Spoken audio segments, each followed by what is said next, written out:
PG, patnubay at gabay ng magulang ay kailangan sa mga batang manonood. Ang nakaraan sa Pinoy Big Brother Lucky Season 7.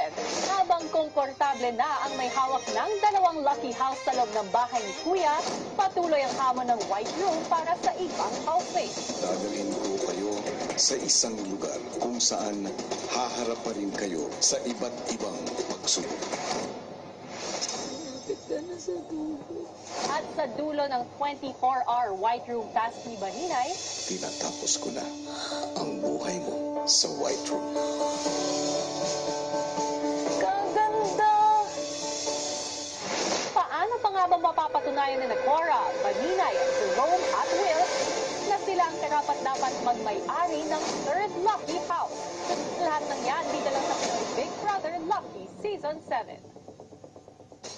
Patuloy si Cora at Jerome sa pagsungkit ng 7 lucky coins para sa kanilang reward na higaan.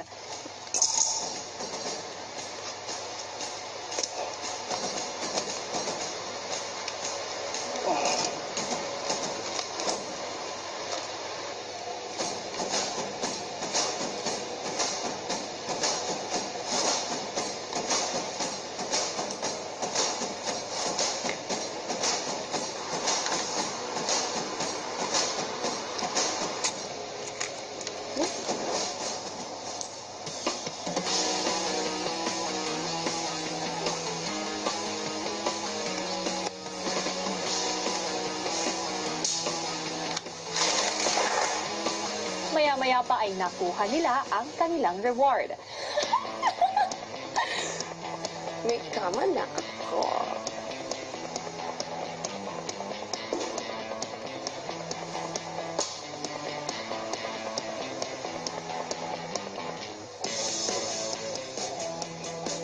Samantala, komportableng nagkwekwentuhan ang nagmamay-ari ng 2 lucky houses sa loob ng bahay. What is your biggest weakness? I'm not naturally competitive. So my biggest weakness is love. Oy. It's not a good thing. I don't think. I hate it. Why? I don't know. It just happens when that person comes along. Yeah. Can't help it. Oh. I don't know why. I hate it. Kung masaya ang kwentuhan ni Aura at Tanner, si Will naman kausap ang sarili sa White Room. Do something new every day you have not done before. These 3, ginagawa ko ngayon.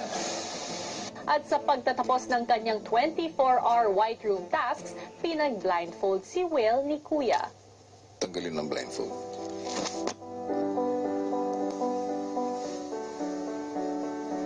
Will, welcome back sa confession room.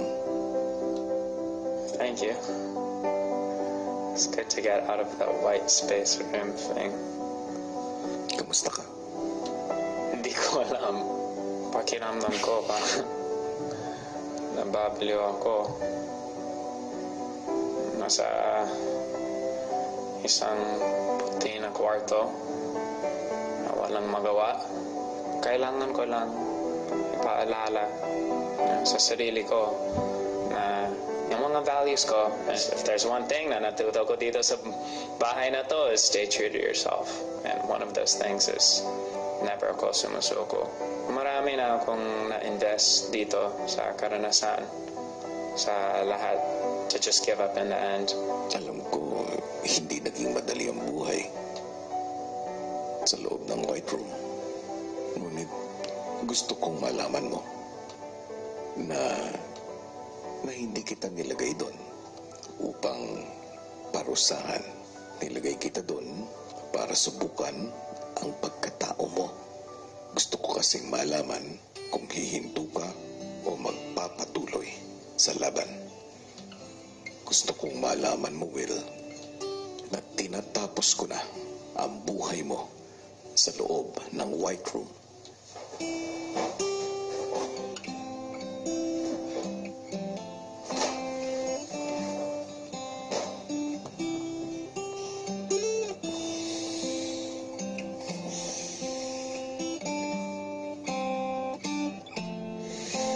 Labis akong natutuwa. Bagamat pinanghinaan ka ng loob, hindi ka sumuko. At isa yan sa mga katangian ng housemate ko. Dahil dyan, muli kong bubuksan ang pintuan ng bahay ko para sa'yo.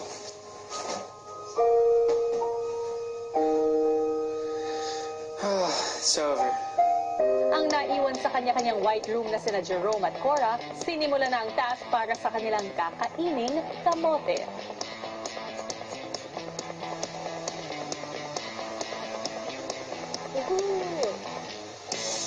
W for winner.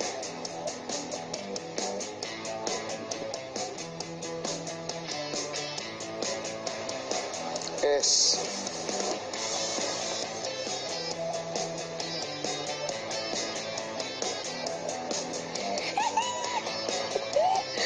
Ang saya. SWERT. 2 E's and an R. And I will have some kamote for dinner. Habang abala sina Cora at Jerome sa kanilang task, si Will dinala na ni Kuya sa lugar kung nasan si Baninay. Surprise! Hi!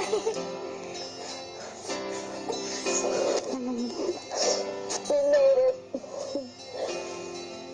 We made it. Kamote! Nasaan na yung that bad best? Wala na!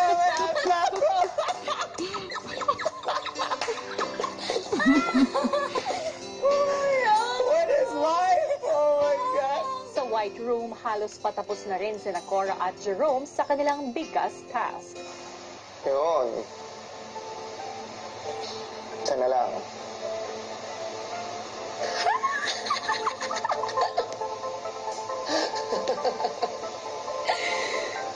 Swerte!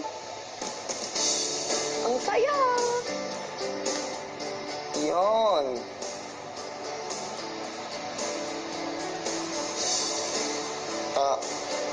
Swerte.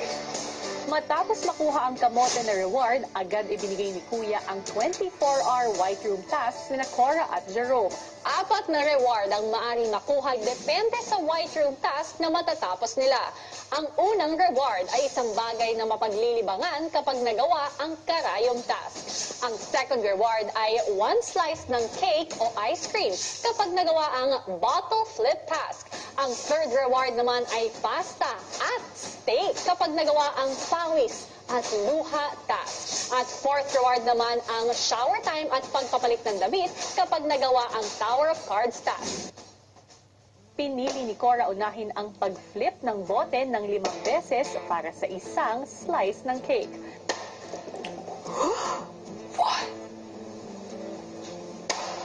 Oh.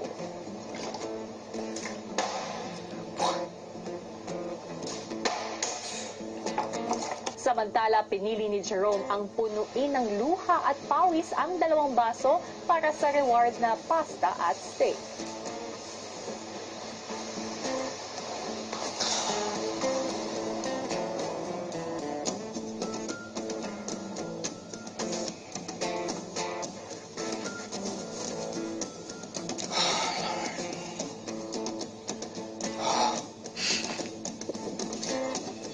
Nakalaya na nga sa White Room si Will pero patuloy pa rin ang hamon na ito kina Cora at Jerome.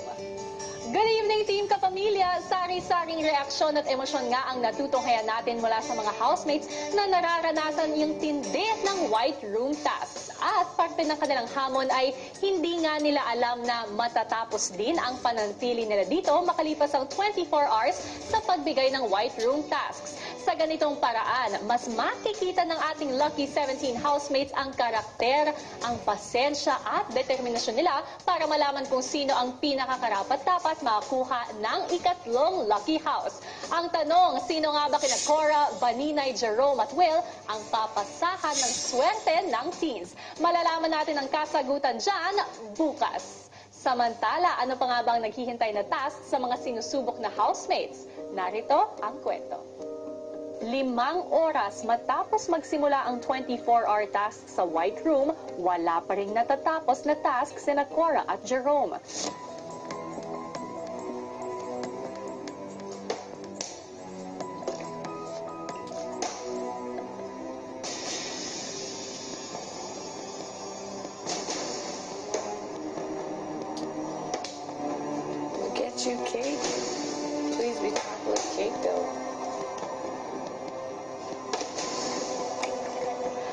Kahit anong papawis ni Jerome, tila hindi nadadagdagan ang kanyang baso.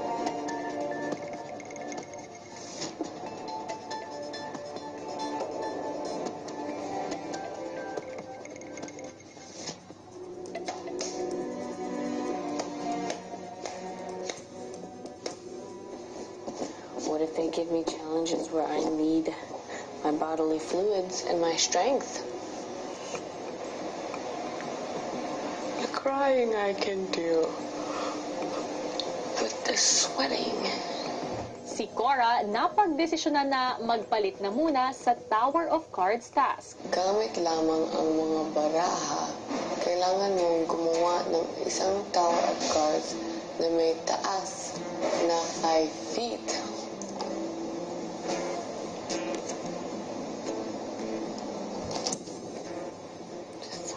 Pagdating ng madaling araw, si Jerome nagpalit na rin ng task dahil sa hindi na pinapawisan.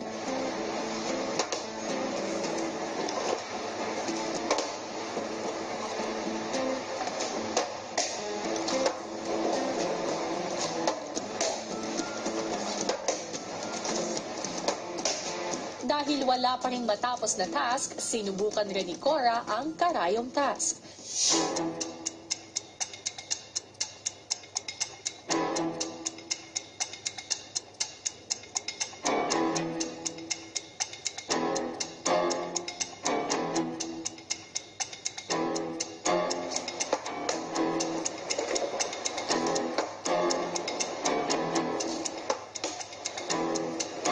Samantala, sina Will at Baninay masayang nagkwekwentuhan sa isang parte ng bahay ni Kuya. Alam mo, sinong pinaka-na-miss mo nung mag-isa ka doon? Yung totoo, dali na. Sasabihin ko sa'yo yung sa akin. Dali na. Sinong pinaka-na-miss mo? Dali na. Na-surprise na na-miss ko yung mga ibang housemates. Yeah. May pagpindot ka pa yung totoo. Oo, no, yun. Pabebe ka pa sa akin eh. Parang may boyfriend sa labas. Wala ka namang girlfriend sa labas.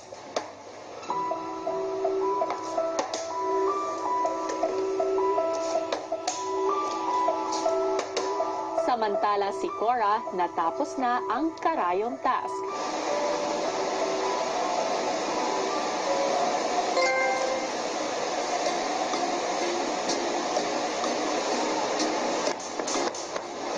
At nang makuha ni Cora ang kanyang reward,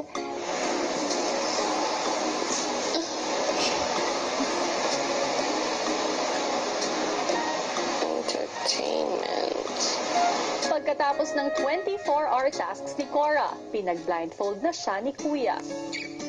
Hello, Kuya! Kamusta ka, Cora? I missed you. I'm good. Mabuti lang po. Malaki ang ngiti sa mukha mo. Yeah, I'm happy. Masaya ako na hindi pa ako baliw. Nandito ako sa confession room mo. Akala ko never ako makakabalik dito. Okay lang. Kaya naman. Masaya. It could be a lot worse, Kuya. Kasi I could be sa labas, na umuulan, na walang kama, walang kamote, walang arinola. It could be worse, Kuya. So para sa akin, okay pa naman. Gusto kong malaman mo na inilagay kita sa White Room. Hindi para parusahan, kundi para subukan ang iyong determinasyon at ang iyong pagkatao. I understand po. Pinatunayan mo ang kagustuhan mo na makamit ang iyong mga pangarap.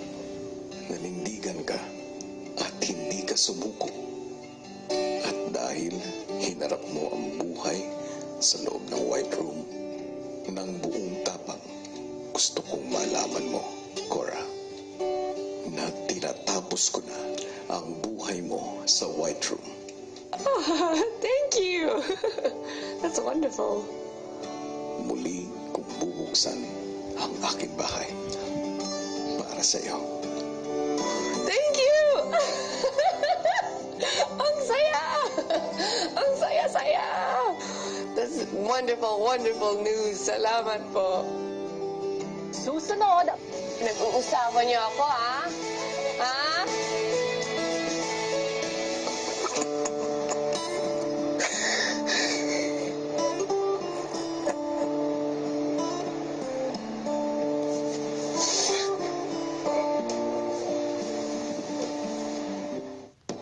ngayong Sabado